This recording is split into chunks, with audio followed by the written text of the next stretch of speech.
culto de ceia, primeiro culto que nós estamos participando sem o nosso querido pastor, sem o nosso querido pastor Lucas, uma igreja que só tem a agradecer pela vida dele, pela vida da sua amada esposa, Amanda, que está hoje conosco. Nós aprendemos bastante. Estava até comentando hoje com a Cris, uma das especialidades do Lucas, na teologia, que, se eu não me engano, foi até o TCC dele, era a ceia. Por isso que ele ministrava com tanta maestria. Ele era muito dedicado e nos ensinou bastante.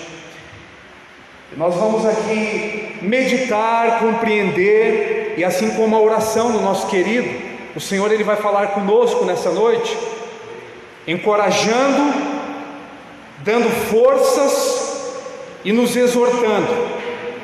E a representatividade do ritual da ceia, o que nós vamos fazer aqui hoje, em memória, mas não apenas simbolicamente falando, mas também com a presença do Espírito Santo de Deus, do nosso Senhor e Salvador, lembrando da morte vicária, propiciatória, substitutiva de Cristo na cruz. Nós vamos hoje, através dessa mensagem, e eu com muito temor, muito tremor também, as pernas tremem, o coração ele pesa, ao mesmo tempo vem a paz, mas eu gostaria de aprender com vocês algo nessa noite. Mais do que aprender, sermos levados à verdadeira reflexão do Evangelho, da Palavra de Deus. Então vamos fazer a leitura de Filipenses capítulo 2, a partir do versículo 1. Eu estou com uma versão que é Almeida Revista Atualizada, talvez possa estar diferente da sua, mas algumas coisas apenas, mas o conceito é o mesmo. Então vamos lá, Filipenses capítulo 2, a partir do versículo 1, é uma carta que nós temos do apóstolo Paulo como autor, provavelmente em parceria com Timóteo, logo no início do capítulo 1, isso fica muito nítido, uma carta escrita provavelmente também 61 depois de Cristo, e tem alguns aspectos práticos aqui muito importantes para que o cristão ele possa compreender. Leiamos a partir do versículo 1. Se há, pois, alguma exortação em Cristo, alguma consolação de amor, alguma comunhão do Espírito, se há entranhos, afetos e misericórdias, completai a minha alegria, de modo que penseis na mesma coisa, tenhais o mesmo amor, sejais unidos de alma, tendo o mesmo sentimento. Nada façais por partidarismo ou vanglória, mas por humildade, considerando cada um os outros superiores a si mesmo. Versículo 4: não tenha cada um em vista o que é propriamente seu, senão também cada qual o que é dos outros. Tende em vós o mesmo sentimento que houve também em Cristo Jesus. Algumas versões vai estar assim: a mesma mente, tenha o mesmo pensamento.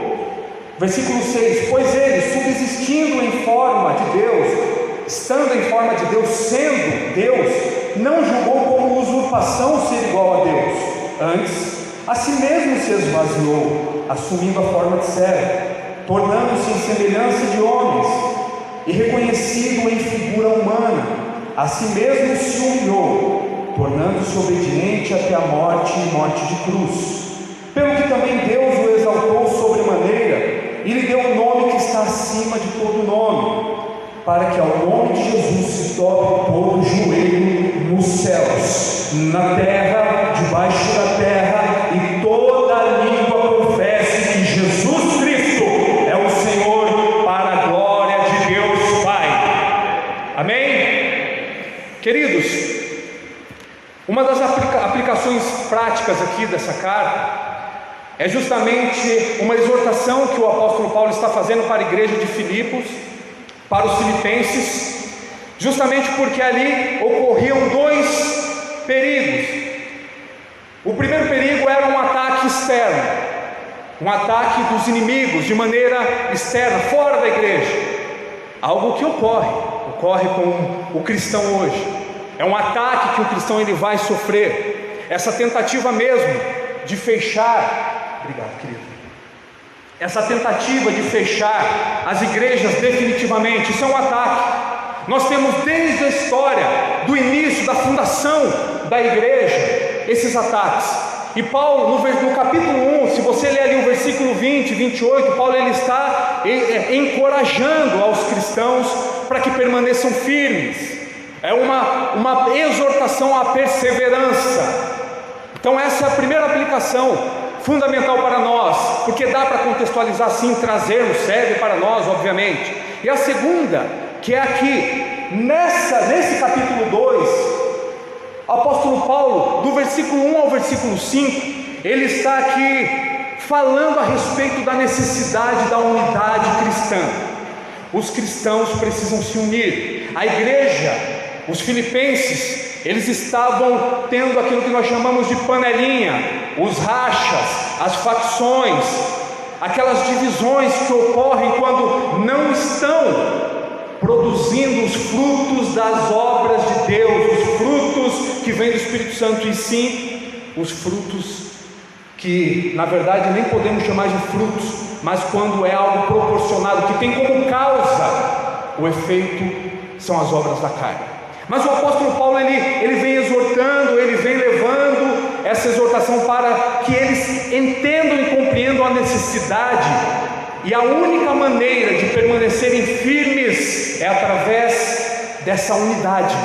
Precisa ter a unidade cristã, precisa ter essa união no meio da igreja, no seio da igreja. Isso é saúde espiritual.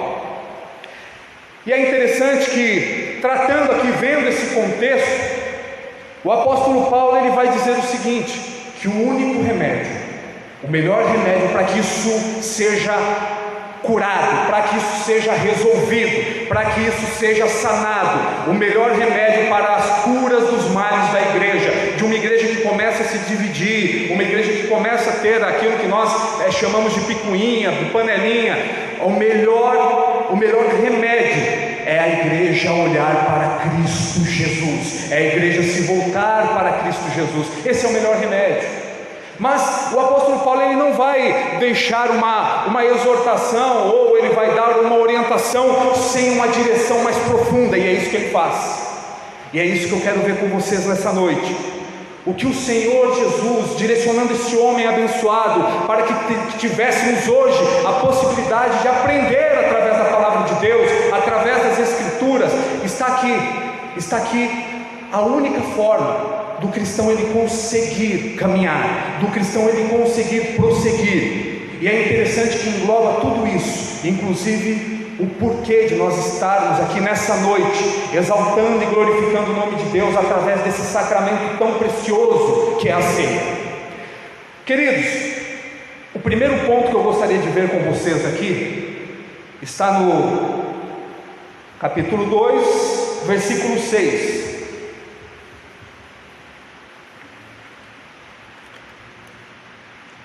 No versículo 6, que diz assim: pois ele, subsistindo em forma de Deus, não julgou como usurpação o ser igual a Deus. O nosso querido pastor Lucas, ele sempre falava para a gente dos dois estados de Cristo. Aqui, meus amados irmãos, para quem vai fazer o seminário, que está estudando conosco no seminário, aqui você pode ter certeza que estudar, saber a respeito de Cristo, aquilo que é chamado na teologia de cristologia, aqui você está diante de um texto de extrema importância, um dos principais textos, se não o mais importante, a respeito do estudo de Cristo, da cristologia, falar a respeito, em aprender a respeito de Cristo. E aqui nós vamos ver os dois estados, esses dois estados que o nosso querido pastor enfatizava sempre. Esse estado, esse primeiro estado que nós vamos ver é o estado, a primeira parte é o estado de humilhação. Humilhação. Como é difícil falar disso para a igreja evangélica brasileira atual em alguns contextos. Falar de humilhação, como é difícil. Como é difícil. E isso é difícil justamente porque a igreja, não vou dizer toda, mas a igreja evangélica brasileira, ela tem se tornado uma igreja muito carnal, uma igreja muito egocêntrica, uma igreja que não adora verdadeiramente ao Deus bíblico, infelizmente. Essa ideia de humilhação para mim, isso não, de maneira nenhuma.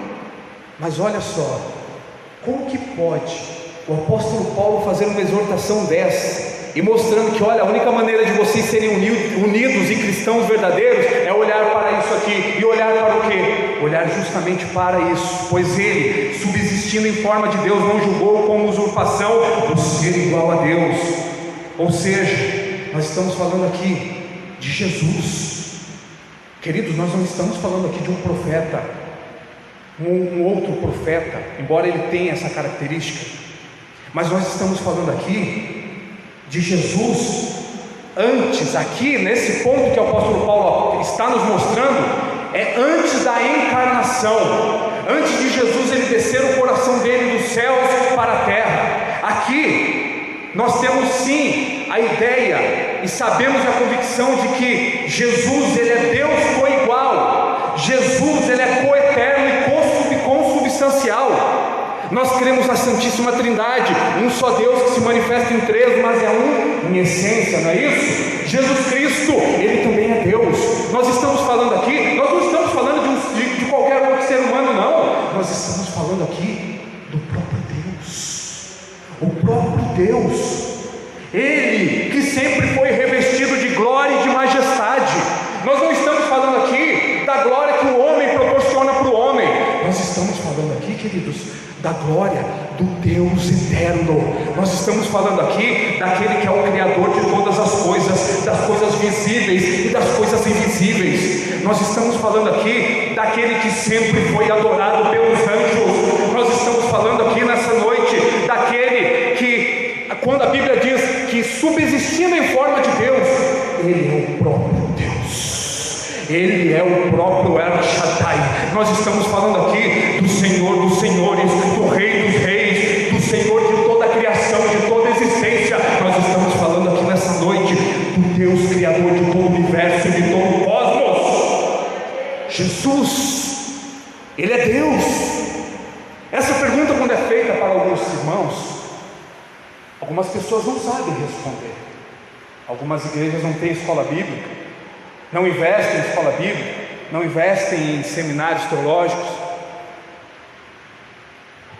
Todo cristão precisa entender que Jesus Cristo, ele é Deus, que Jesus, ele é Deus. E olha só que coisa interessante, aqui a palavra subsistindo, ela descreve aqui no termo, aqui na língua, ali no original, um termo grego bem interessante.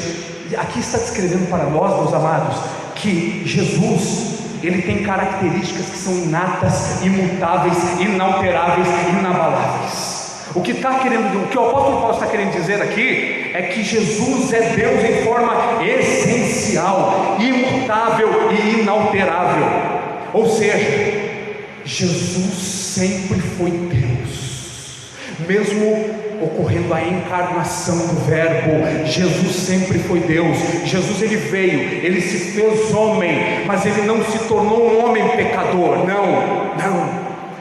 Uma profetisa chamada Ellen White, ela propagou essa heresia dizendo que Jesus, ele se tornou pecado. Não, Jesus, ele não se tornou pecado, não, ele não se tornou, ele levou a culpa dos nossos pecados. E é por isso que nós estamos aqui celebrando nessa noite. Nós precisamos entender isso, ter essa consciência.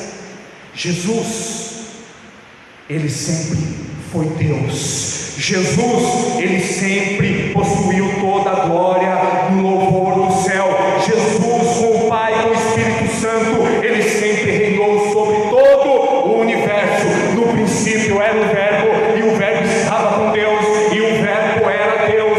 Todas as coisas foram feitas por meio dele, e sem ele nada do que foi feito se fez. Jesus Cristo, ele é o autor e consumador da fé e de todas as coisas. É Jesus, o Cristo, o Jesus, esse Deus que encarnou, ele Jesus é Deus.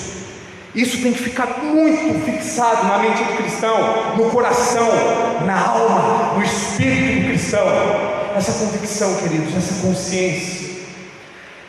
Só que tem uma outra verdade aqui, uma outra verdade gloriosa aqui. E a outra verdade, exposta aqui no versículo 6, diz assim: que Jesus não julgou como usurpação, preste atenção, como usurpação o ser igual a Deus, ou seja, ele não considerou a sua igualdade com Deus como algo que deveria ser retido de forma egoísta.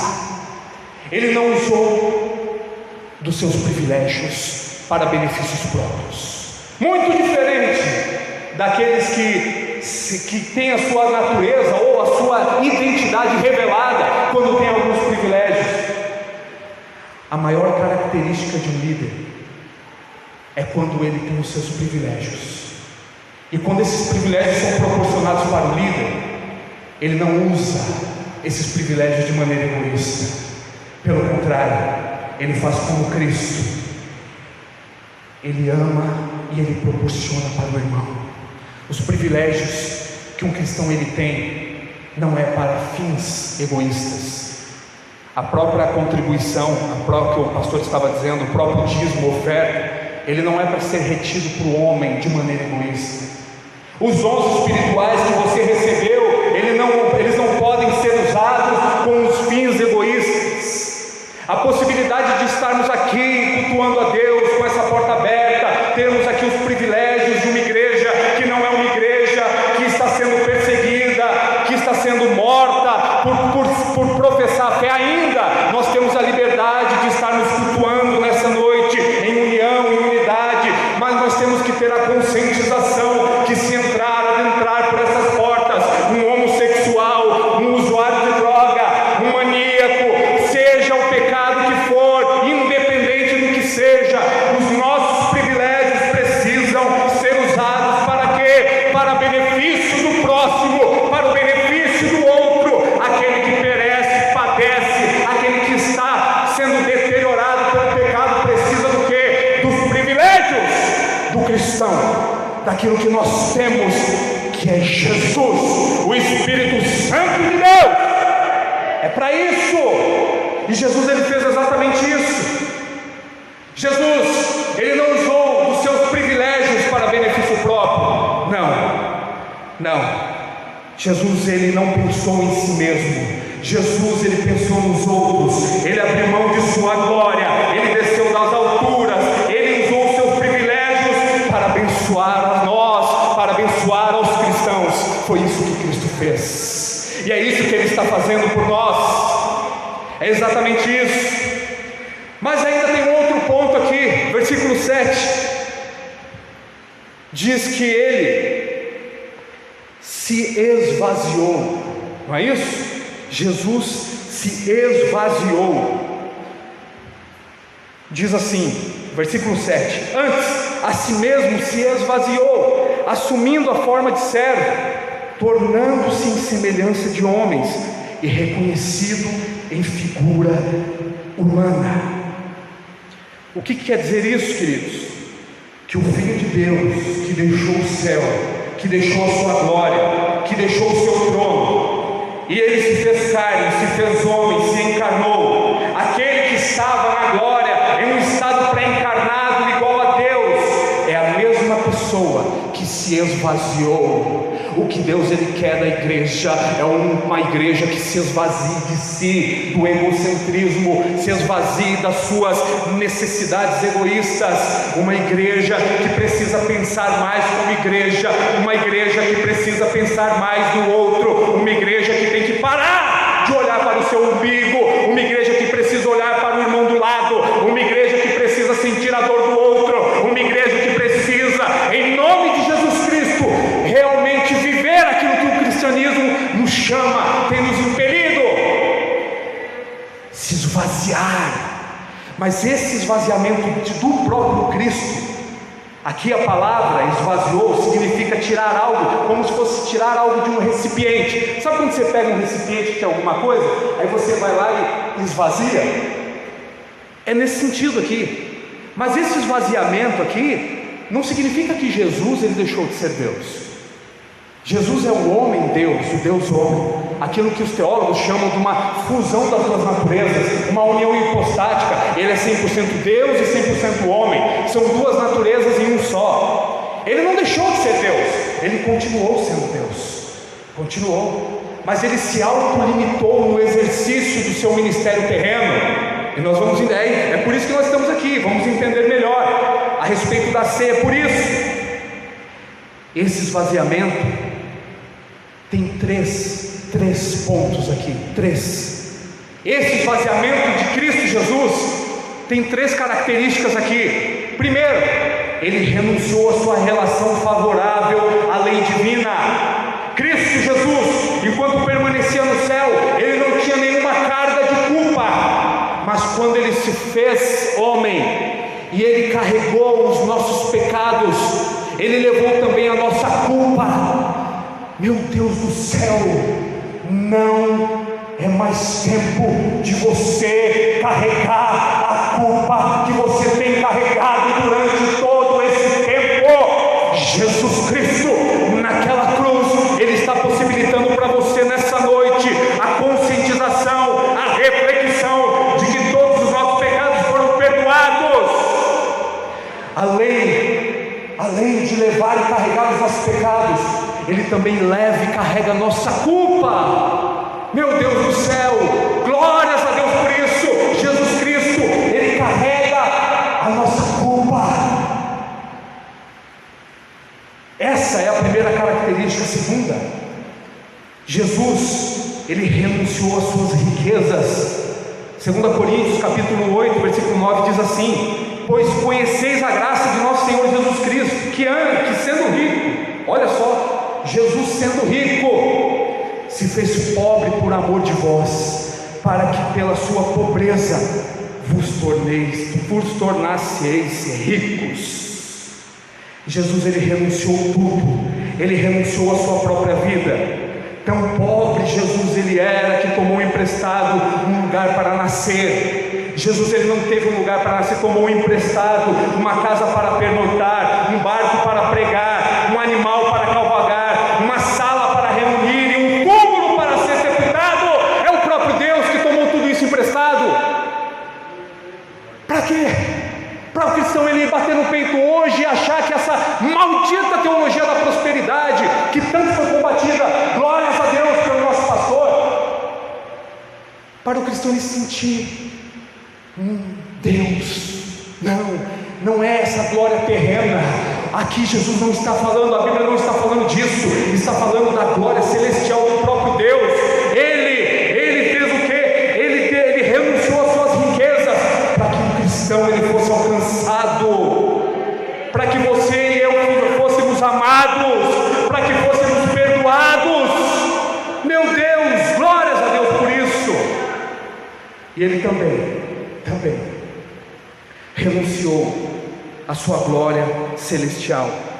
Ele tinha a sua glória com o Pai antes que houvesse o mundo. Isaías capítulo 53, versículo 3 diz assim: desprezado e o mais rejeitado entre os homens, homem de dores e que sabe o que é padecer. Jesus, em cuja presença dos serafins, dos anjos que cobriam os seus rostos, o objeto da mais solene adoração, ele, o próprio Deus, de maneira voluntária, ele fez isso. Ele deixou a sua glória celestial, ele desceu o coração dele dos céus, para que pudéssemos nessa noite dizer: eis-me aqui, Senhor. Obrigado pela salvação, meu Pai. Obrigado por perdoar os meus pecados, Jesus. Obrigado por me tirar do cárcere do trauma, da angústia, do desespero. Meu Deus do céu, quão grande é isso, quão poderoso é isso. Terceiro ponto aqui, queridos, no versículo 7 ainda, ele diz assim: antes a si mesmo se esvaziou, assumindo a forma de servo, tornando-se semelhança de homens e reconhecido em figura humana. Olha só, terceiro ponto aqui, assumindo a forma de servo. Jesus, ele assumiu a forma de servo, ou seja, Jesus serviu. Jesus serviu.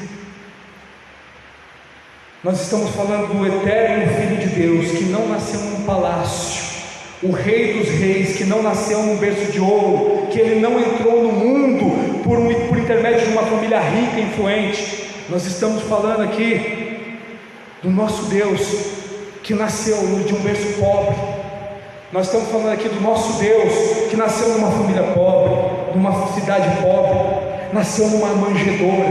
Jesus, ele cresceu numa carpintaria, ele nasce numa manjedoura, ele cresce numa carpintaria e ele morre numa cruz. Esse Deus, ele não veio para ser servido. Jesus, ele veio para servir. Vocês estão começando a entender? Olha só, o apóstolo Paulo começa a exortar a igreja e fala: para que ocorra a unidade entre vocês, é necessário que vocês olhem para isso. Olha só, passo a passo. Está conseguindo entender? Porque o apóstolo Paulo, ele usa da mais profunda teologia para dizer: olha, a cura da igreja está aqui, a cura da igreja está exatamente aqui, em olhar para Jesus e não olhar para o homem, em olhar para Jesus e não olhar para a placa da igreja, em olhar para Jesus e não olhar para o sistema. Não é doutrina humana, é a doutrina dos céus que transforma a vida do homem, é ela que transforma a vida do homem, e ela faz com que venhamos a servir, a ser servos, a servir uns aos outros. A força que um líder tem está aqui. Quando um líder, um pastor, quando um querido irmão, quando você abre mão do seu tempo, dos seus privilégios, da sua zona de conforto, e você se dedica para o outro, você serve, você está praticando isso. Está conseguindo entender? Está conseguindo compreender? Só que aqui nós vemos ainda que Jesus, ele serviu meretrizes, prostitutas, ladrões. Jesus, ele serviu os cobradores de impostos, os doentes, os famintos, os tristes, os enlutados, os deprimidos, os abusados, os abandonados, os enfraquecidos, os esquecidos, aquilo que a sociedade, o mundo não quer saber, aquele a quem é desprezado por esse mundo lá fora. Jesus, ele não despreza. Jesus, ele envolve com o seu amor, com a sua graça, com a sua misericórdia, com a sua bondade. Jesus serve. Ele serve aquele que cheira mal, que está na rua em condição de rua, o dependente químico, o morador de rua. Jesus, ele serve aquele que tem fome. Jesus, ele serve aquele nosso irmão que está do nosso lado, e que a gente, só no momento que nós estamos louvando e nós fechamos os nossos olhos, parece que da mesma forma do louvor, do nosso posicionamento no louvor, parece que nós levamos assim para o resto da vida, que eu fecho os olhos para todas as circunstâncias que estão ao meu redor, para os meus irmãos que estão ao meu redor. Mas Jesus não é assim, não. Jesus, ele sabe, meu querido e minha querida irmã, que você nessa noite aqui precisa dele, que você precisa desse Espírito, que você precisa de reconciliação, que você precisa de perdão, que você precisa ser servido por esse Deus. Ele sabe das suas necessidades. Não é o homem não, é Deus, é o próprio Deus que sabe de cada necessidade dos seus filhos. E ele também aqui, o último ponto que eu queria ver com vocês, Jesus, ele se tornou em semelhança de homens. Versículo 7 diz: tornando-se em semelhança de homens e reconhecido em figura humana. O pensamento aqui é de conformidade com a experiência humana. Perceba, Paulo está dizendo aqui que Cristo ele não era apenas um homem internamente, na sua interioridade, nos seus sentimentos, nas suas emoções, não apenas um homem externamente no seu aspecto físico, mas ele também era um homem. Jesus, ele também era um homem, no sentido que suportou tudo o que nós suportamos nesse mundo. Jesus ele suportou tentação, Jesus ele suportou o sofrimento, e ele suportou o desapontamento, ele suportou tudo isso. Por isso que quando nós conversamos com os nossos queridos irmãos, os nossos amigos, pastores, os líderes, por isso que quando nós vemos a caminhada cristã, que tem aqueles momentos de solidão, não é solitude não, é solidão. Os pastores que cuidam e muitas vezes não são cuidados. Os pastores que atendem, discipulam, apacentam, amam e muitas vezes não recebem nada disso. Mas quando eles permanecem, é porque eles sabem que tem um Deus que os sustenta, sabe que tem um Deus que está olhando, sabe que tem um Deus que se identifica com o sofrimento, com o desapontamento, com a tentação. E sabe por quê? O pastor ele não desiste de você, o líder não desiste de você, o irmão ele não desiste de você, porque ele não está olhando para aquilo que eu e você proporcionamos, mas ele está olhando para aquilo que vem da cruz do Calvário, aquilo que Jesus proporciona para nós. É exatamente isso. Jesus, ele teve a experiência humana, ele viveu a experiência humana. E o último ponto aqui no versículo 8 diz assim: a si mesmo se humilhou, tornando-se obediente até a morte, e morte de cruz. E é aqui, nesse ponto, que eu gostaria de ler uma carta para vocês. Acho que eu não vou ter voz até o final, mas eu gostaria de ler uma carta para vocês.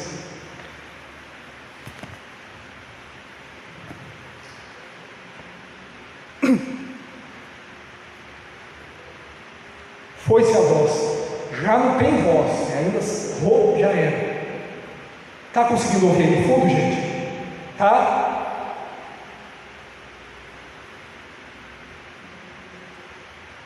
Eu gostaria que você ouvisse, prestasse atenção nessa carta, mas é para você, se você puder fechar os seus olhos, se você quiser fechar os seus olhos, faça isso.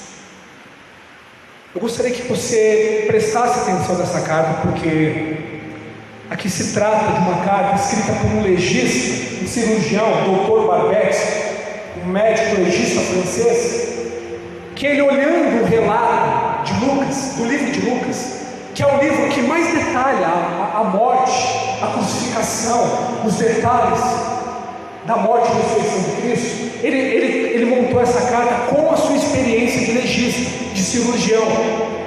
E eu gostaria que você prestasse bastante atenção nisso. A primeira vez que eu ouvi essa carta foi um pastor chamado Juliano Som, de uma banda, de um grupo chamado Livres para Adorar. É uma bênção, ele é um coreano, ele é descendente de coreano. Nós conhecemos o trabalho dele lá de São Paulo, é verdadeiramente um homem de Deus. E eu confesso que essa carta, ela muito me impactou. Ela diz assim: eu sou um cirurgião e dou aulas há algum tempo.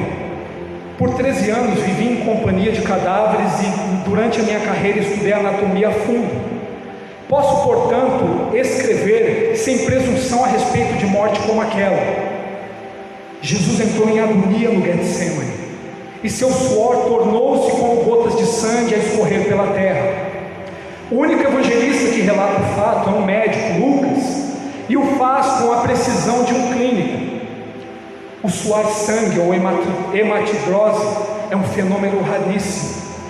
Preste sua atenção aqui, deixa eu fazer uma observação. Hematidrose é um fenômeno raríssimo.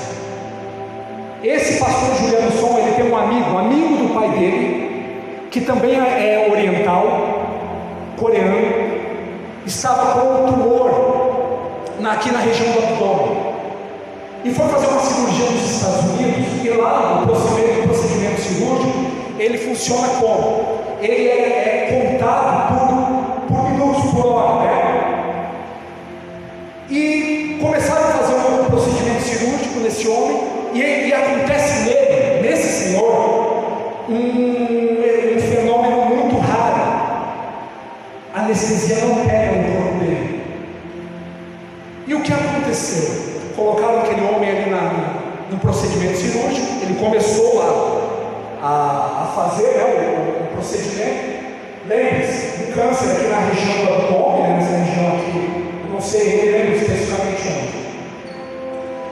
E ele, por não fazer o efeito da anestesia, ele estava sentindo todo o procedimento. E ele é oriental, não morreu, ele é oriental, branquinho, assim, a pele bem branquinha, né? Quando o médico bateu lá no cronômetro, passaram-se 7 horas e 40 minutos.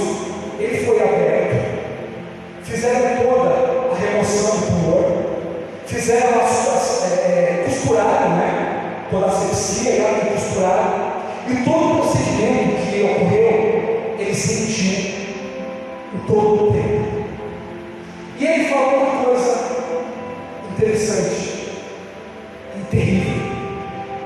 Ele é branquinho, né? A cor dele, assim, ele é oriental, coreano. Ele falou que quando ele olhou, porque ele sentiu toda a dor do procedimento, quando ele olhou para a sua pele, a pele ela estava escura, negra. Sabe por quê? Porque aconteceu esse fenômeno aqui com ele, chamado hematidrose, que é suar sangue. Isso acontece quando ocorre um abatimento emocional, físico, uma dor que ela é inexplicável. O terror, o susto, a angústia de sentir-se carregando todos os pecados dos homens devem ter esmagado Jesus. Conhecemos a face do processo preparado pelos líderes religiosos, o envio de Jesus a Pilatos e o desempate entre Herodes e Pilatos. Pilatos teve que ceder, e então ordenou a flagelação, o chicoteamento de Jesus. Os soldados despojam Jesus, tiram a roupa de Jesus e o prendem pelo pulso a uma coluna do pátio. A flagelação se efetua com tiras de couro múltiplas, sobre as quais são fixadas bolinhas de chumbo e de pequenos ossos nas pontas.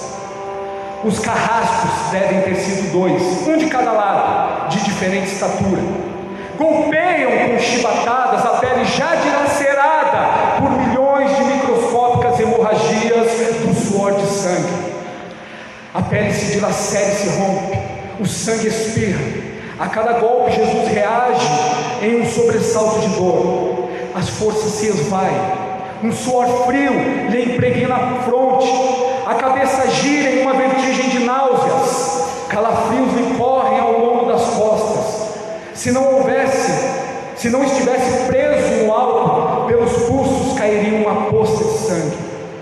Depois vem o escárnio da coroação, ou seja, a coroa de espinhos, com longos espinhos, mais duros que os de acácia. Os algozes entrelaçam uma espécie de capacete, o aplicam sobre a cabeça de Jesus. Os espinhos penetram no couro cabeludo, fazendo sangrar. E os cirurgiões sabem como sangra o couro cabeludo, como ele é sensível. Pilatos, depois de ter mostrado aquele homem dilacerado à multidão feroz, o entrega para ser crucificado. Colocam sobre os ombros de Jesus o grande braço horizontal da cruz, que pesa uns 50 quilos. A estaca vertical já está plantada sobre o Calvário. A vertical. Jesus caminha com os pés descalços pelas ruas de terreno irregular, cheias de pedregulhos. Os soldados os puxam com cordas. O percurso é de cerca de 600 metros.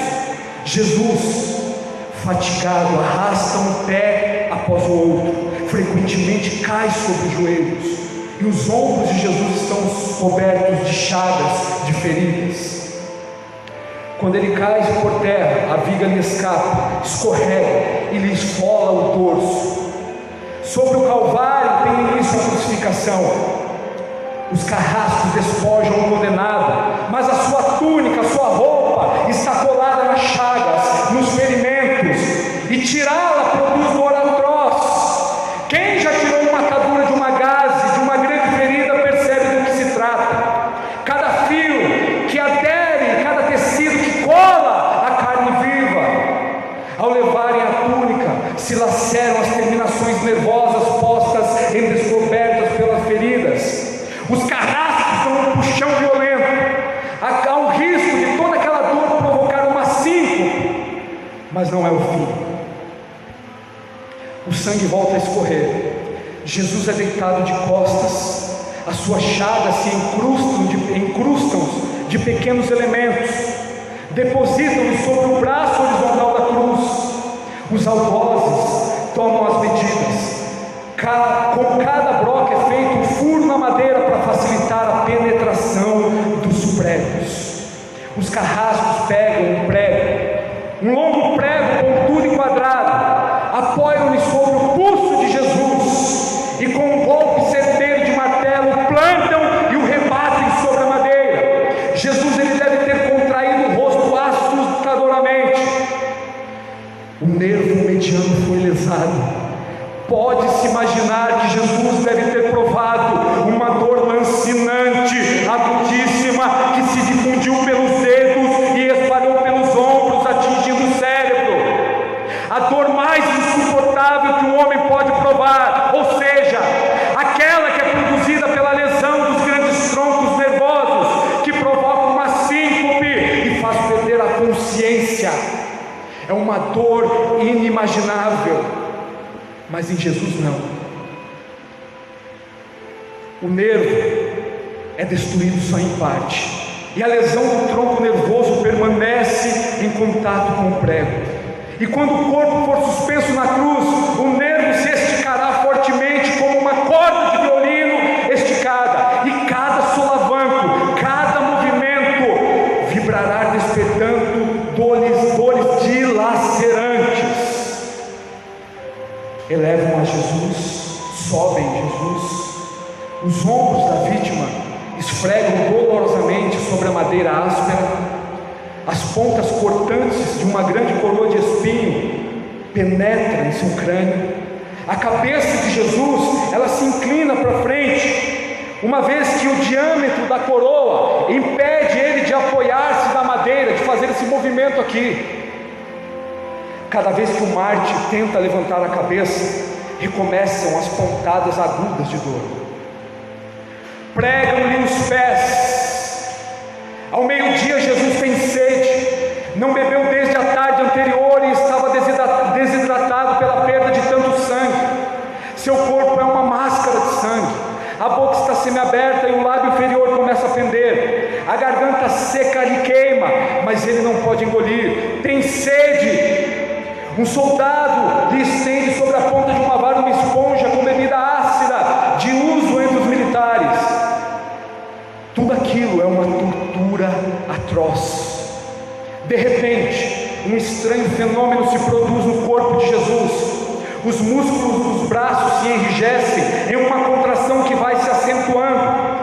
Os bíceps esticados e levantados, os dedos vão se encurvando. É como acontece com alguém ferido de tétano, aquilo que os médicos chamam de tetania, quando os sintomas eles se generalizam. Os músculos do abdômen se enrijecem em ondas imóveis, em seguida os músculos das costelas, depois o pescoço e finalmente os respiratórios se enrijecem. A respiração se faz pouco a pouco mais curta, o ar entra mas não sai. Jesus respira com o ápice dos pulmões, tem sede de ar como um asmático em plena crise. Seu rosto pálido, pouco a pouco, se torna vermelho, depois se transforma num violeta purpúreo. Jesus é envolvido pela asfixia. Os pulmões cheios de ar não podem mais esvaziar-se. A fronte lhe está impregnada de suor, os olhos saem fora de órbita. Mas de repente,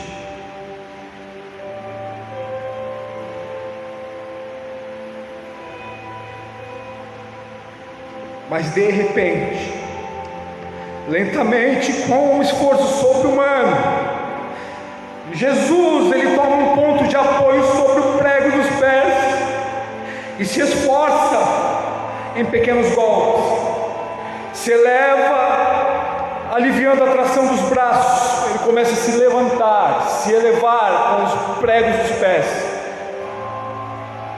Os músculos do tórax se distendem, a respiração ela se torna mais ampla e profunda, os pulmões se esvaziam e o rosto recupera a palidez inicial. Mas por quê? Porque Jesus, ele faz esse esforço sobre-humano, porque Jesus quer bradar: Pai, perdoa-lhes porque não sabem o que fazem.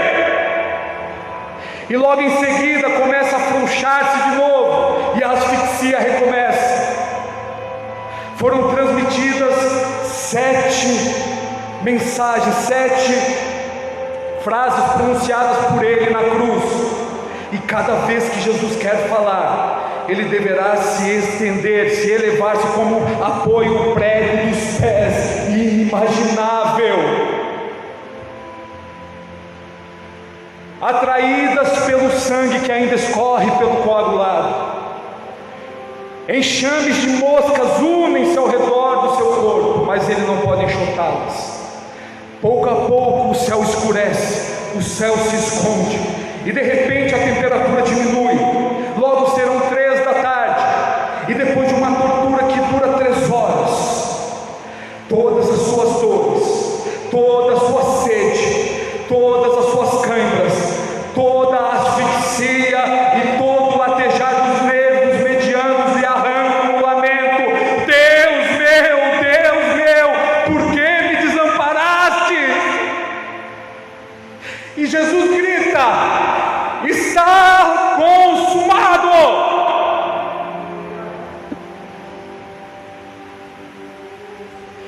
E em seguida Jesus diz: Pai, nas tuas mãos entrego o meu espírito. E Jesus morreu. Jesus morreu. Jesus morreu no meu e no seu lugar.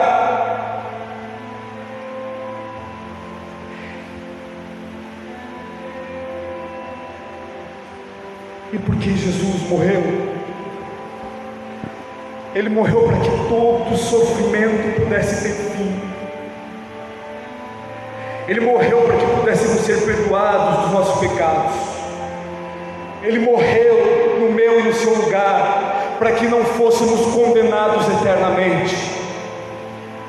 Ele morreu para dar convicção para nós de que há esperança numa vida depois aqui desse estado. Ele morreu nos dando esperança e certeza de que aquele que morre nele está com ele nesse momento. Cada amado que nós temos perdido, cada querido que nós temos enlutado, eles estão na presença de Deus nesse momento. Jesus, ele está com os nossos queridos nesse momento. Toda dor, todo choro, todo lamento, todo sofrimento vai acabar. 1 Coríntios capítulo 2, versículo 9 diz assim: nem olhos viram, nem ouvidos ouviram, nem mente alguma sequer imaginou aquilo que Deus tem preparado para aqueles que o amam. Nem olhos viram, nem ouvidos ouviram, nem mente alguma sequer imaginou aquilo que Deus tem preparado para aqueles que o amam. O bem que nos aguarda, o bem que nos espera, não se compara com o mal que vem sobre as nossas vidas.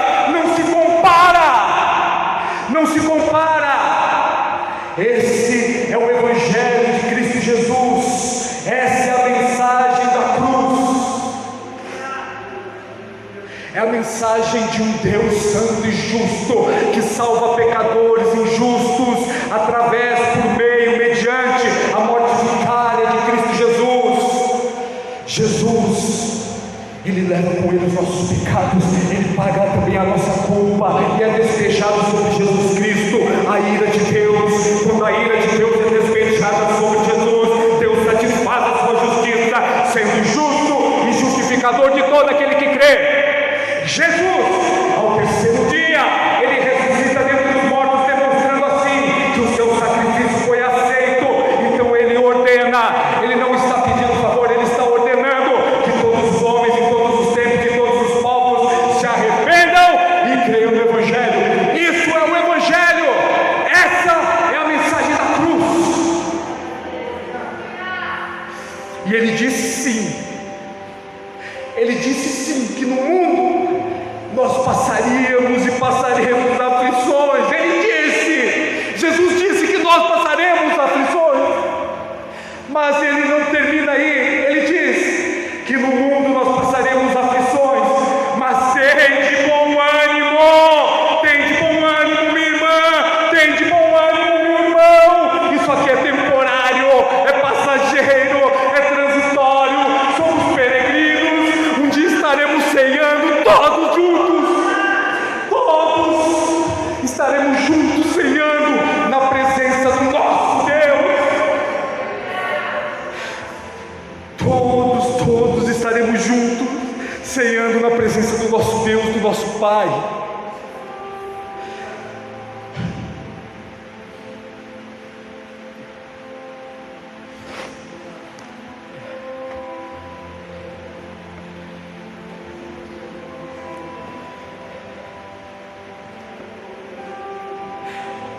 Ore um pouco, ore um pouquinho. Ore um pouquinho. Fale com Deus. Fale no seu lugar, fale com Deus.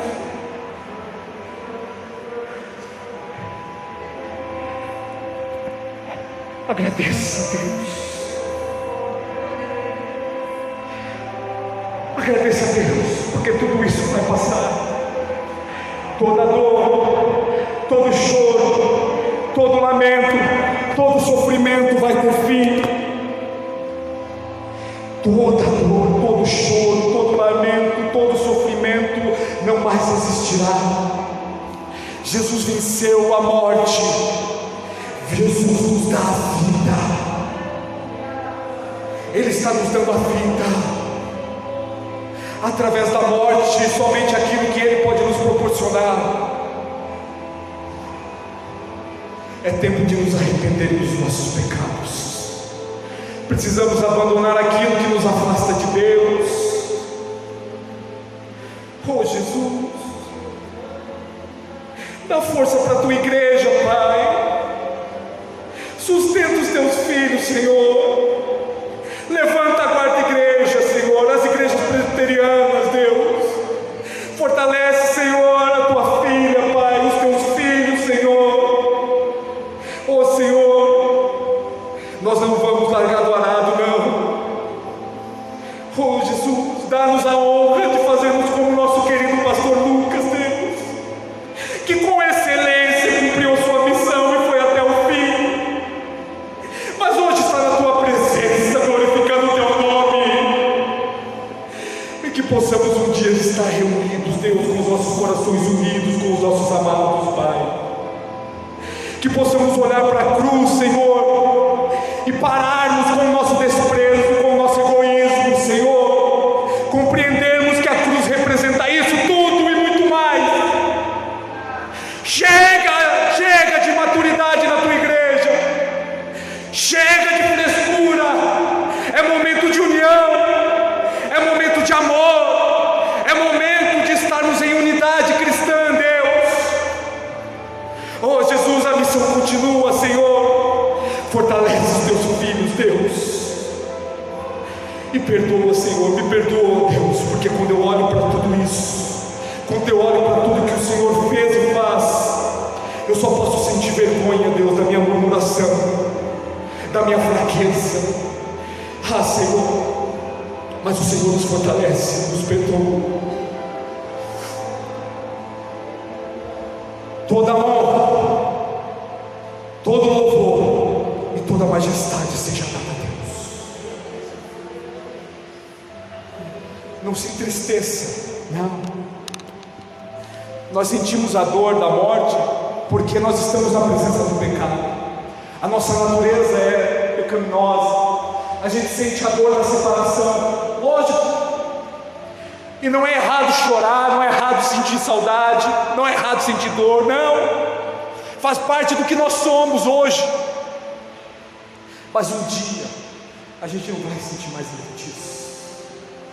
Um dia nós teremos alegria, felicidade, tudo de modo pleno, graças ao que Cristo fez. Não eu, mas Ele. Não é sobre o Bruno, não é sobre você, é sobre Jesus. E nós estamos aqui nessa noite para glorificar e exaltar esse Deus maravilhoso.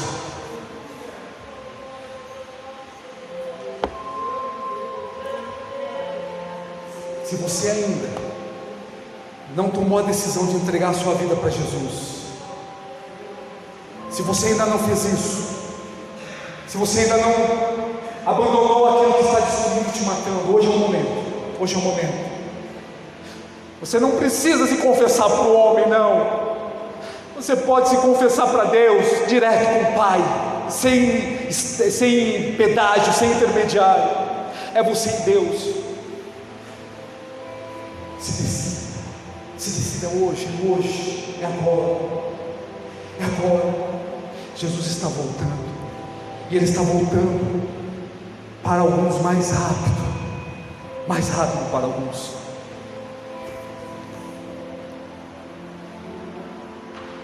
Que possamos glorificar esse Deus maravilhoso. Amém, queridos?